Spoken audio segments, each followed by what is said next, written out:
कामा क्षेत्र के जुरहरा थाने के गांव घोसिंगा के जंगल में गुरुवार सुबह एक विवाहिता का शव मिलने के बाद सनसनी फैल गई और सूचना मिलते ही जुरहरा थानाधिकारी राजवीर सिंह पुलिस जाब्ते के मौके पर पहुंच गए और शव को कब्जे में लेकर जुरहरा चिकित्सालय की मोर्चरी में रखवा दिया गया। जुरहरा थानाधिकारी राजवीर सिंह ने बताया कि आज सुबह जुरहरा थाना क्षेत्र के घोसिंगा के जंगल में एक महिला का शव पड़ा होने की सूचना पर जुरहरा पुलिस मौके पर पहुंची और शव को अपने कब्जे में लेकर पोस्टमार्टम के लिए जुरहरा अस्पताल की मोर्चरी में रखवाया है। मृतका आसिया पत्नी अशरफ निवासी बाजड़का थाना नू की रहने वाली है। मृतका के पुत्र साद ने बताया कि उसका पिता उसकी मां के साथ अक्सर मारपीट करता था तथा उसे घर से भगा देता था। गत 5 साल से मृतका आसिया अपनी मौसी के घर गांव घोसिंगा में रह रही थी और उसके बच्चे गांव बाजड़का में ही अपने पिता के पास थे। करीब 10 दिन पूर्व ही अशरफ उसे घोसिंगा से अपने साथ लेकर अपने गांव गया था। साथ ने बताया कि गत रात्रि को उसके पिता ने उसकी मां के साथ मारपीट की तथा उसे गाड़ी में जबरन बिठाकर ले गया और उसे मारकर घोसिंगा के जंगल में डाल गया। मृतक आसिया का शव सुबह घोसिंगा के जंगल में मिला है। पुलिस मामले की जाँच में जुट गई है। आई थी 28 तारीख को, जो 28 तारीख गई 15-16 दिन पहले, तो वह 10-12 दिन तो खूब ठीक रहा थी। उसके बाद में मारना पीटना, फिर कल रात 3 बजे उसको मार रहा था। कौन? मेरे बाप मार के मतलब पीट रहा था, तो उसको गाड़ी में डाल के तो नुकनी लेके चला गया और यहाँ फेंक दी उसको। गाड़ी चढ़ाई जीवा के ऊपर 5-6 मरतबा। 20 साल से परेशान जी हम। तो 28 तारीख को कहाँ से लेके गया? यहाँ से घोसिंगा का से लेके गया था। ठीक। सुबह जंगल घोसिंगा में एक औरत के लाश पड़े की सूचना मिली थी, जिस पे वहाँ से पहुँचे तो उसकी शिनाख्त आसिया पत्नी अशरफ जाति में निवासी बाजड़का के रूप में हुई है। मृतका का गांव घोसिंगा में कोई रिश्तेदारी थी।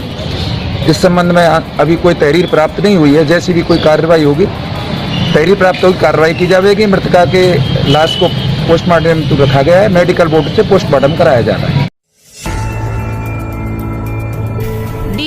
कोरोना संक्रमण के बढ़ते प्रसार के चलते भरतपुर नगर निगम आयुक्त राजेश गोयल ने डीग पहुंचकर सीएचसी का निरीक्षण किया। साथ ही अस्पताल के वार्ड में जाकर मरीजों के हाल भी जाने। आयुक्त ने सरकार द्वारा चिकित्सालय को दी जा रही सुविधाओं का जायजा लिया। इस दौरान उप जिला collector Hemant Kumar, block CMHO Himanshu Parashar, चिकित्सा अधिकारी नंदलाल मीणा और अस्पताल स्टाफ मौजूद रहा। निरीक्षण के दौरान निगमायुक्त गोयल ने कोरोना की सेकेंड वेव को भयंकर बताते हुए लोगों को काफ़ी गंभीर होने की सलाह देते हुए सावधानी भी बरतने और राज्य सरकार की गाइडलाइन को लोगों से पालना करने की अपील की। इस मौके पर निगमायुक्त ने पत्रकारों को अवगत कराते हुए कहा कि अस्पताल के हालात जानने के बाद डीग सीएचसी के अंतर्गत अस्पताल में क्षमता अनुसार मरीजों की भर्ती और इलाज की प्रक्रिया जारी है। वहीं उन्होंने बताया कि कोविड के दौरान ऑक्सीजन की हर जगह यथासंभव उपलब्धता सुनिश्चित की जा रही है और आगे भी इसमें शीघ्रातिशीघ्र उपलब्धता और सुधार के प्रयास किए जा रहे हैं। बजट के बारे में बताएंगे। कोरोना के बढ़ते हुए संक्रमण को देखते हुए जो भी हम लोग उपाय कर पा रहे हैं, सारा प्रशासन मिलकर के उसको चेक करने के लिए हमारे डीग में आया हुआ था। तो उसके 2 पार्ट हम लोग कह सकते हैं। एक तो अवेयरनेस एक्टिविटी वाला, जो नगर पालिका के द्वारा की जा रही सारी एक्टिविटी समय समय पर की जा रही हैं, और दूसरा पार्ट है हमारा मेडिकल साइड वाला। तो मेडिकल ने ठीक है, अब जितनी भी क्षमता है सीएचसी डीग की, उतने पेशेंट फुल कैपेसिटी यहाँ पर लिए हुए हैं। ऑक्सीजन को लेकर के थोड़ा इश्यू है, तो हम सब जानते हैं कि स्केर्सिटी है, तो अपन किस तरह से उसको मैनेज कर पाएंगे। और डिस्ट्रिक्ट लेवल से और ब्लॉक लेवल से अपने जो आपस के इश्यूज़ हैं वो मैंने यहाँ समझ लिए हैं। कोशिश करेंगे बेहतर तालमेल से हम ज़्यादा से ज़्यादा पेशेंट। कोरोना काल की पहली ऐसी तस्वीर सामने आई जिससे लगता है कोरोना जल्दी हारेगा। आज दिन में सारस चौराहा से लेकर बिजली घर तक के गौरव पथ मार्ग में सन्नाटा पसरा हुआ नजर आया। आपको विगत होगा कि यह मार्ग 24 घंटे व्यस्त रहता है, लेकिन इस मार्ग की आज की तस्वीर कुछ और थी। दोपहर को वीरानी छाई हुई थी। इक्का दुक्का वाहन ही इधर से उधर जा रहे थे। अगर ऐसे ही लोग समझदारी दिखाएंगे तो भरतपुर से जल्दी कोरोना विदा हो जाएगा।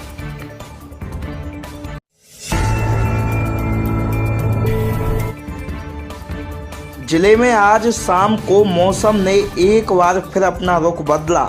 तेज हवा के साथ हल्की बूंदाबांदी हुई। इसके चलते लोगों को गर्मी से राहत मिली। वहीं जिले में अन्य जगहों पर तेज अंधड़ की जानकारी मिली है।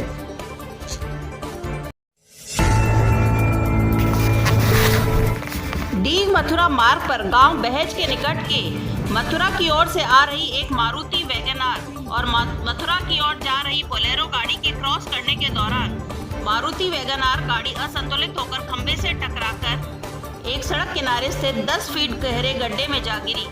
गाड़ी के खंबे से टकराने और गड्ढे में गिरने की आवाज सुनकर समीपवर्ती दुकान पर खड़े लोगों ने घटनास्थल पर पहुंचकर गाड़ी में सवार लोगों को बाहर निकालने की कोशिश की और डीग पुलिस को घटना की सूचना दी।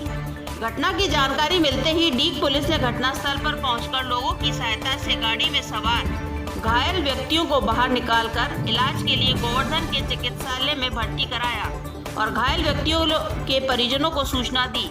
घायलों में एक व्यक्ति उत्तर प्रदेश पुलिस में सब इंस्पेक्टर पद पर कार्यरत है। समस्त युवा साथियों के साथ मिलकर छात्र संघ प्रत्याशी चौधरी राहुल तंवर के नेतृत्व में शिवराज तमरौली एवं कोरोना महामारी से जंग हार चुके लोगों को श्रद्धांजलि दी गई एवं 2 मिनट का मौन धारण किया। को बताया कि कोरोना जैसी वैश्विक महामारी का प्रकोप बढ़ता जा रहा है। जैसे कि आज दिन बाई दिन पूरे देश में, पूरे विश्व में कोरोना का इतना प्रकोप हो गया है कि आज भारत में भी कम शमशान में मुर्दे जलाने के लिए वेटिंग में खड़ा होना पड़ रहा है, वहाँ खड़ा होना पड़ रहा है, पर मुर्दे भी नहीं जलाए जा रहे हैं। तो आज कुछ इस प्रकार है कि भरतपुर को भी कोरोना जैसी महामारी ने इस प्रकार चपेट लिया है कि यहाँ दिन बाई दिन हमारे दिव्यांग बड़े एवं संघर्षशील व कठमर्थ ईमानदार व्यक्तियों को अभी दिन बाई दिन निधन हो रहा है।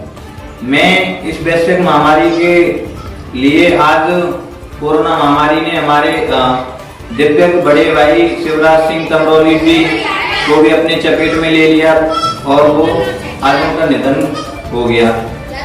तो उनको आज श्रद्धांजलि दी गई।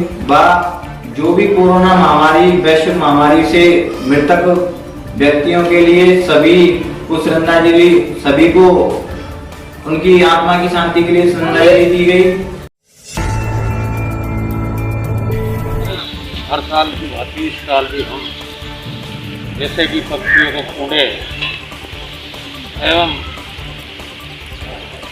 हमारे कस्बा नगर में ऐसी महामारी जैसी कोरोना जैसी महामारी से बचाव के लिए एवं महात्मा ज्योतिराव फुले 11 अप्रैल को उनकी जयंती बनती है। 11 अप्रैल से हम 251 कोंडे, कभी 1 से 5 तक के भी हमने कोंडे लगवाए।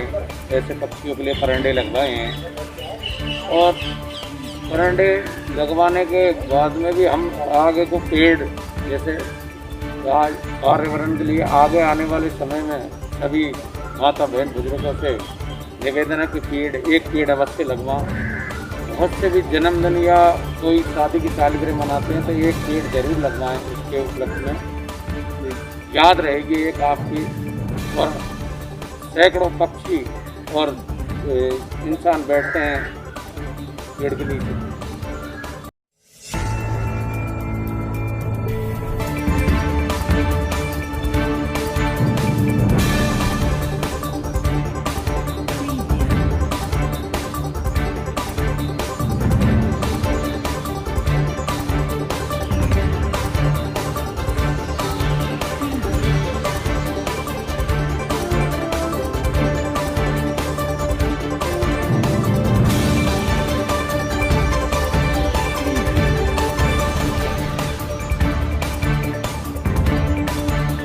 मुझको सुबह 5 बजे मेरी बेटी ने फ़ोन किया कि भाई गुजर गया है।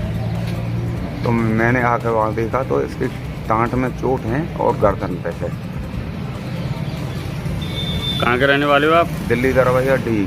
आपका शुभ नाम? रोशन लाल सैनी। क्या करता था बच्चा? अलवर रहता था ये। कोई झगड़ा वगड़ा? नहीं, ऐसा कोई वो नहीं। टूटू में कोई नहीं किया।